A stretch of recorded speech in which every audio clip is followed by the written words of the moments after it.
Ustaz Haji Saleh bin Haji Yusof dilahirkan pada 20 November 1937 di Kampung Cincin, Jasin, Melaka.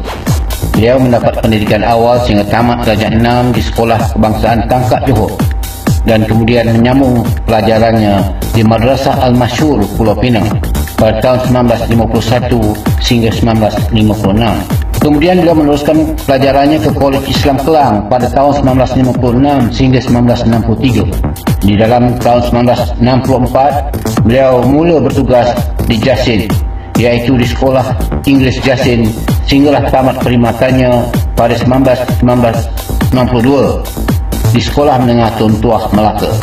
Sebaik saja beliau bersara, beliau menyambung khidmat di Madrasah An-Nuriyah Ad-Diniyah pada tahun 1992 hingga 2013, selama 20 tahun, dengan jawatan terakhirnya sebagai mudir selama 8 tahun.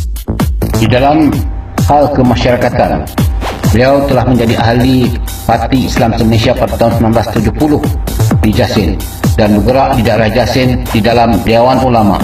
Di samping beliau turut serta di dalam ABIM 1974 hingga 1980.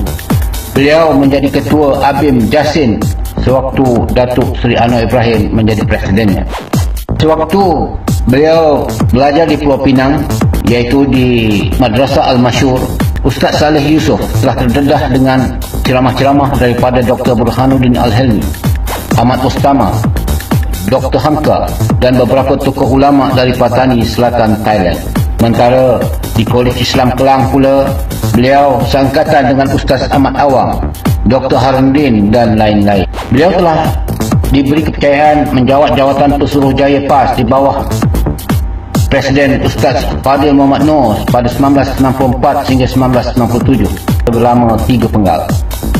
Dan kemudian beliau menyertai Parti Amanah Negara pada 2015.